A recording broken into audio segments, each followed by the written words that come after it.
കേന്ദ്ര ബഡ്ജറ്റ് ഇപ്രാവശ്യം കേന്ദ്ര ഗവൺമെൻറ് എടുത്തിരിക്കുന്നൊരു സമീപനം മറ്റൊരു പൊളിറ്റിക്കൽ സമീപനമാണ്. കണ്ടിടത്തോളം കേട്ടിടത്തോളം 7 റെയിൽവേ ഇടനാഴി കൊണ്ടുവന്നു. അത് 7 കേരളത്തിനില്ല. അത് തമിഴ്നാടിനുണ്ട്, ആന്ധ്രയ്ക്ക്, ഹൈദരാബാദിനുണ്ട്, ബാംഗ്ലൂരിനുണ്ട്, പൂനെക്കുണ്ട്, പിന്നെ വാരാണസിക്കുണ്ട്, ഡൽഹിക്കുണ്ട്, സിലിഗുരി ഒക്കെ ഉണ്ട്. സൗത്തിൽ 2-3 ഉണ്ട്. പക്ഷേ എന്നിട്ടും കേരളത്തിനില്ല. അതുപോലെ തന്നെ എയിംസ് വരും എന്ന് പറയുന്നതല്ലാതെ എയിംസിനെ സംബന്ധിച്ച് യാതൊന്നും പറയുന്നില്ല.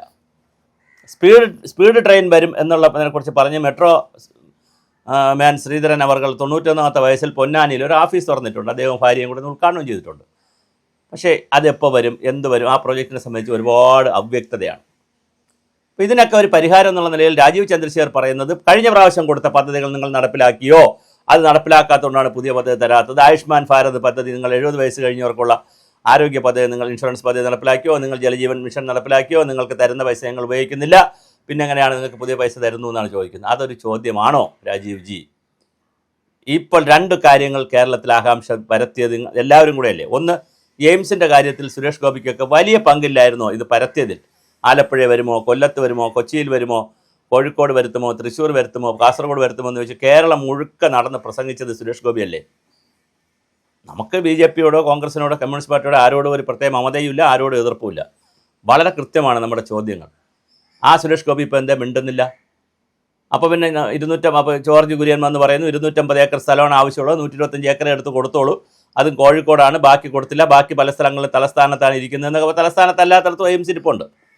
അത് സ്റ്റേറ്റ് തീരുമാനിക്കട്ടെ. പക്ഷേ തീരുമാനിക്കുമ്പോൾ 250 ഏക്കർ എടുത്ത് കൊടുത്തിട്ടില്ലെങ്കിൽ കേരളം അടിയന്തരമായിട്ട് അത് എടുത്ത് കൊടുക്കേണ്ടതാണ്. പക്ഷേ കേരളം കൊടുത്താലും ഇല്ലെങ്കിലും തത്വത്തിൽ എയിംസ് പ്രഖ്യാപിക്കുന്നതിന് തടസ്സമുണ്ടോ? സ്ഥലം കൊടുത്താലേ പ്രഖ്യാപിക്കുകയുള്ളൂ എന്ന് പറയാൻ സ്ഥലം കൊടുക്കുമല്ലോ. സ്വാഭാവികമായിട്ട് തത്വത്തിൽ ഒരു പറഞ്ഞാൽ പോരെ, നിങ്ങൾക്ക് എയിംസ് കേരളത്തിന് ഈ വർഷം എയിംസ് അനുവദിക്കും, പ്രൊവൈഡഡ്, കണ്ടീഷണലാണ്, സ്ഥലം തന്നാൽ അനുവദിക്കും, ഇല്ലെങ്കിൽ അനുവദിക്കില്ല എന്ന് പറയാമായിരുന്നു. അപ്പോൾ അതല്ല രാഷ്ട്രീയം. കൊടുക്കാതിരുന്നിട്ട് ഇരട്ട ഡബിൾ എഞ്ചിൻ വന്നാൽ, സർക്കാർ വന്നാൽ കൊടുക്കാം എന്ന് പറയുന്ന മറ്റൊരു രാഷ്ട്രീയമാണ്. ഒരു നെഗറ്റീവ് പൊളിറ്റിക്സാണ്. അതായത് പട്ടിണിക്കിട്ട് അടുത്തോട്ട് കൊണ്ടുവരിക എന്നാണ്, റിക്വസ്റ്റ് വരുത്തി അടുത്തോട്ട് കൊണ്ടുവരിക എന്നാണ്. അല്ലാതെ ഭക്ഷണം കൊടുത്ത് അടുത്തോട്ട് കൊണ്ടുവരിക എന്നുള്ളതായിരുന്നു വികസിത ഭാരതം, വികസിത കേരളം എന്നൊക്കെ പറഞ്ഞ് വന്നത്. ഭക്ഷണം കൊടുത്തിട്ട് ഞങ്ങൾ വോട്ട് തരൂ എന്നുള്ളതാണ്.